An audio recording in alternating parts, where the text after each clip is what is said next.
Am I the jerk for refusing to let my daughter's grandparents take her for Christmas after they threatened to sue me for custody? Posted by you/apprehensive mix 2251. I, 30F, am the single mother of Clara, 2F. My pregnancy wasn't planned. I had a no-strings-attached relationship with her father, Jack, 30M, for 7 months when I unexpectedly became pregnant. He lived in another state but visited my city monthly for business reasons, and we hit it off after meeting in a bar. We discussed our options regarding the pregnancy, but I decided to keep the baby. Jack wanted to be part of her life, so we planned to raise the baby together, not as a couple, just as co-parents. Unfortunately, Jack passed away during my pregnancy. Jack's parents, Linda and James, knew I was pregnant when he passed. We had already done a prenatal paternity test at the time. We were all devastated by his passing, but, of course, his parents were destroyed by it. Clara is their first and only grandchild, and she became their beacon of light in a dark time, as they say. They have 2 other daughters, Ruth, 37F, and Lily, 27F, but neither has children. Ruth has been trying to conceive for a long time with her husband, while Lily is child-free and single. Jack's whole family lives in another state, except for Lily, who lives abroad. They have a family business, so their lives are rooted there, while I have my family and career in my current city, where I live with Clara. Since Clara was born, we have had an agreement, nothing legal, but we all agreed on visitations for her grandparents and aunts. They usually visit Clara twice a month. James and Linda visit the most, but Ruth also shows up sometimes. I really appreciate their presence in her life. From the beginning, a point of contention in our relationship has been traveling with Clara to their state. They have a large property that has been in their family for over 100 years, as well as a family business. In their small town, they are treated as almost royalty and want Clara to experience that. I understand that it's good for my daughter to know her heritage, but I have always put my foot down on the idea of them traveling with her without me. I have already visited their hometown 3 times with Clara since she was born, but apparently, this isn't enough. Our relationship wasn't perfect. I had some issues with Linda meddling way too much in my parenting, but we were civil until I started my current relationship. I've been dating Ted, 34M, for almost a year, and things are tense with James and Linda. Ted and I don't live together, and he has a daughter, Marie, 4F, who lives with him. Linda has expressed disapproval of his constant presence in my house, which is not true. Both of us work a lot, and between our kids and other priorities, we probably see each other 3 to 4 times a week, of Marie having playdates and sleepovers with Clara, and the list goes on. She will find a way to comment on anything, even Ted's car parked in front of my house. Things escalated 2 weeks ago when I emailed Linda, James, and Ruth an invite for Christmas Eve. Ted and I will be hosting a get-together with our families and close friends. I decided to invite Clara's grandparents so they could spend Christmas Eve with her, but I also let them know that if they preferred, they could take her for lunch on Christmas Day. The next day, Linda texted me that they already had plans to take Clara to their home for Christmas. I said that this was not happening. I didn't hear anything from her for about 2 days. Then Linda called me, stating that she had given me 2 days to cool off and be reasonable. I asked what she meant, and she said they have rights over Clara and had waited too long to take her home for Christmas. Now that she is older, she can travel without me. I said that this was never discussed and that I would not let them travel with my daughter without even talking to me about it first. Linda said this was the discussion before the travel. I laughed on the call and told her she was delusional. Things escalated quickly after that. I was accused of trying to replace Jack in Clara's life, and I also said some things that were a little cruel about Jack never even meeting Clara. After Linda hung up on me, James called and tried to reason with me. He let it slip that they had bought Clara's plane tickets 2 months ago without asking me first. I said there was no way I would let them walk all over me. James lost his temper and demanded that I apologize to Linda or we would go to court over this. I didn't back down and said they were the ones choosing to fight over this, not me. Well, after some time of silence from them, I was served with court papers. They are suing me for custody of Clara and claiming that I am unfit as a mother. I already have a lawyer whom I consulted before our fight over the phone. She told me yesterday that they have almost no chance of getting any custody. The most they could get is visitation, but still, I am worried about this becoming a legal battle. Edit. Some clarifications are needed. 1. How do Linda and James know details about my life? How do they know about Ted's car and Marie's playdates? They do live in another state, but they visit often. At least twice a month, they come to see Clara, and they come to my house to pick her up and drop her off after their outings. This is how Linda noticed Ted's car in front of my driveway. Since I live in a gated community, this type of parking is forbidden unless it's the homeowner's car. The first time she saw his car, Linda asked if I would call security to tow it, and I said no because it was Ted's car. They also used to FaceTime Clara 3 times a week. That's how they learned about some of her playdates and sleepovers with Marie. They called when Marie was still at the house with Clara and saw her. 2. They expected my toddler to travel alone on a plane? No, I think I didn't explain it well enough. James said they would travel to my city, take Clara with them on the plane to their state, and after a week, they would bring her back. She was never supposed to travel alone, that was their plan. 3. Do I believe they were going to kidnap my daughter? I don't know. I think it's possible. Some comments made me paranoid, to be honest. James said they bought her return ticket, but I don't think I should trust him without proof. Their word means nothing now. 4. Do I still have contact with them?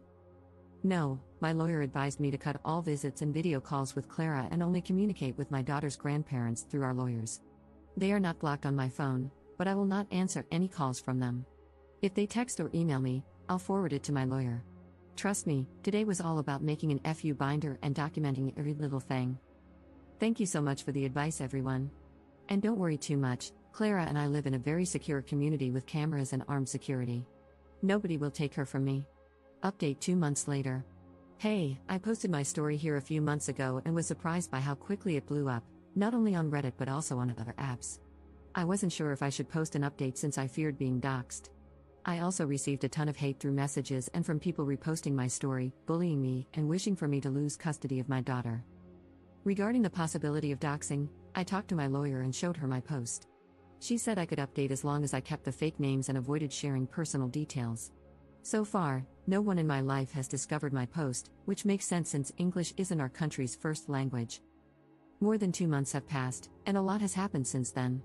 My life was really chaotic for a few weeks, and I felt like I couldn't celebrate Christmas the way I truly wanted because I was constantly worried about the custody lawsuit. I'm relieved to say that it's over now.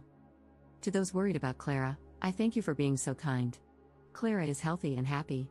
Luckily, no one has tried to take her from me. I know a lot of you mentioned the possibility of kidnapping. I'm still worried about it, but nothing has happened.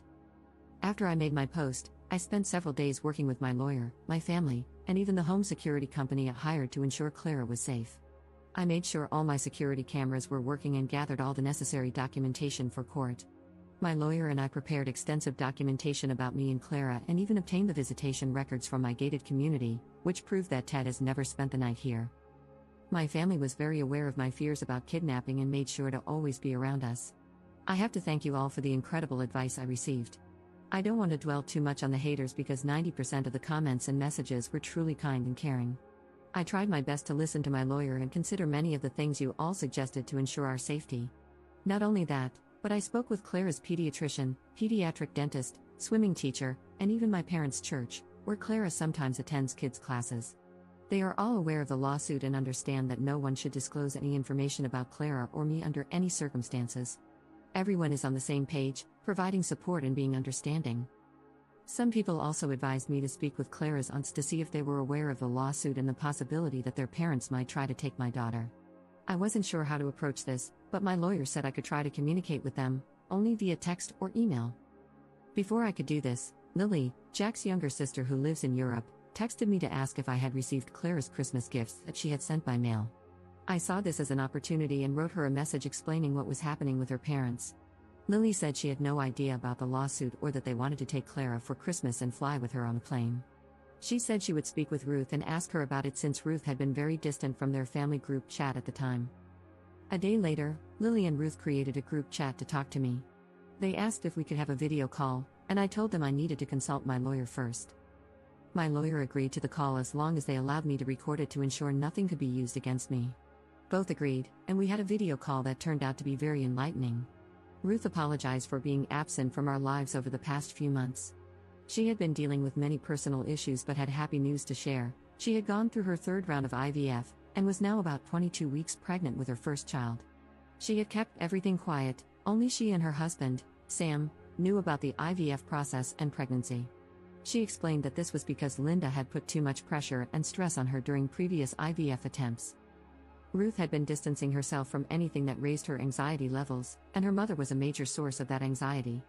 Her pregnancy is great news, though it didn't surprise me since I knew she had been trying for a baby.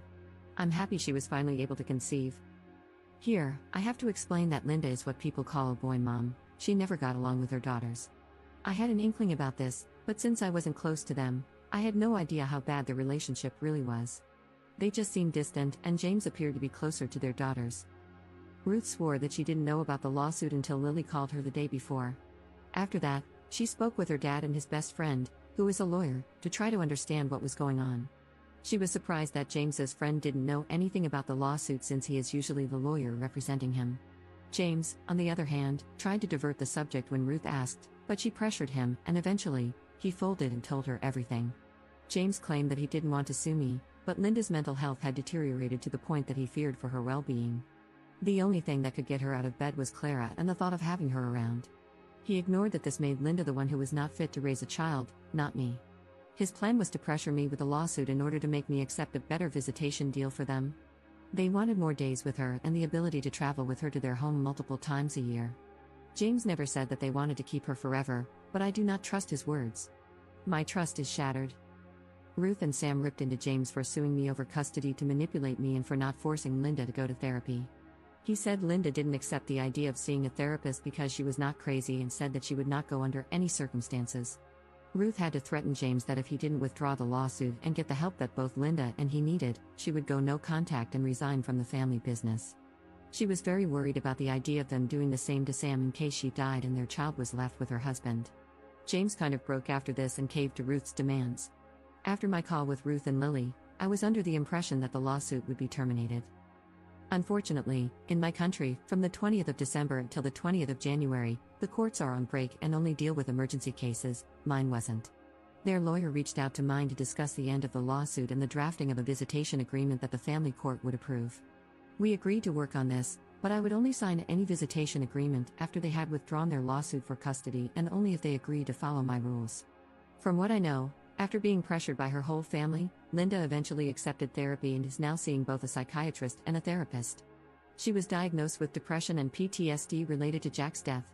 I know this because my lawyer demanded that her doctors provide an evaluation of Linda's mental state as part of our legal agreement for me to accept a visitation deal with Clara's grandparents. I never said it here, but Jack's death was sudden and violent. He was a victim of a robbery. All of us were shocked by his passing, but Linda and James took the brunt of it. I always felt that they didn't mourn enough since they switched their attention to my pregnancy a few weeks after his passing, and I was right to think that. In our visitation agreement, I also demanded that both James and Linda go through grief counseling, to which they agreed to a number of sessions. James, Linda, and I are attending virtual family therapy for the first few months of our agreement to ensure we are in a healthy space to deal with our relationship and put Clara's well-being first. Regarding this, I have nothing to complain about. They accepted my terms pretty easily. They did try to fight against the idea of supervised visitation, but I had no reason to accept otherwise. Now they will visit Clara twice a month at a family center in my city. This is something my country has. It is a public building where matters related to the custody of minors and family issues regarding custody are handled. They have very good security there. Those visits will be supervised by a social worker who was assigned to our case by the judge who signed our visitation agreement. Regarding my fears of kidnapping, I have to say I didn't feel validated by my country's laws. My lawyer and I went to a police station and filed a report about the possible kidnapping. They didn't seem to take it seriously, and as of now, they will not press charges. At least there's paperwork documenting my concerns. James ended up sending my lawyer Clara's plane tickets to prove they had bought her 2 tickets and were not planning on staying with her. Since they have money, I don't think it would be hard for them to buy a return ticket, knowing they would not use it. So I still do not trust or believe them. I have no plans to let them visit Clara without supervision. Even their aunts know that if they want to see Clara, they will have to be supervised too. Everyone is accepting this for now, and the visit started a couple of weeks ago. Let's see what happens in the future. I also do not intend to travel to their state or city in the near future. I'm truly scared about the possibility of them using their power to take my daughter, so I will not make it easier for them. Thank you again for the help and well wishes.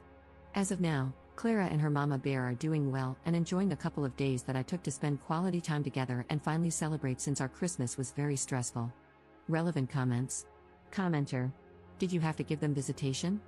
If someone tried to take custody of my child or even just threatened it, I'd never want to see or hear from them again. The pair of them are unhinged. Her husband wasn't helping anyone but himself by thinking he was taking the easiest way out by threatening you. What happens in the future when they want more visitation rights again, if they don't agree with the way you're raising her, or if you say no to anything? I'm thinking large presents, trips away, etc., when she's in that stubborn teen stage. Get your ducks in order because this will not be the last time they try to bully you into doing what they want. Ops response. By my country's laws, grandparents have rights, especially in cases where their child is deceased, so if I let this go to family court, they would probably receive the same amount of visitation or more. Additionally, they could have one unsupervised visitation, which is my biggest fear right now. My lawyer and I are preparing to fight them in the future, which is why everything is now included in our official visitation agreement. That's also why I am playing the long game, demonstrating to the family court that I am not alienating my daughter from her father's family. This helps create a positive image of me as a mother and will make it very difficult for them to win anything related to my daughter's custody in the future. I am ready to fight them, don't worry.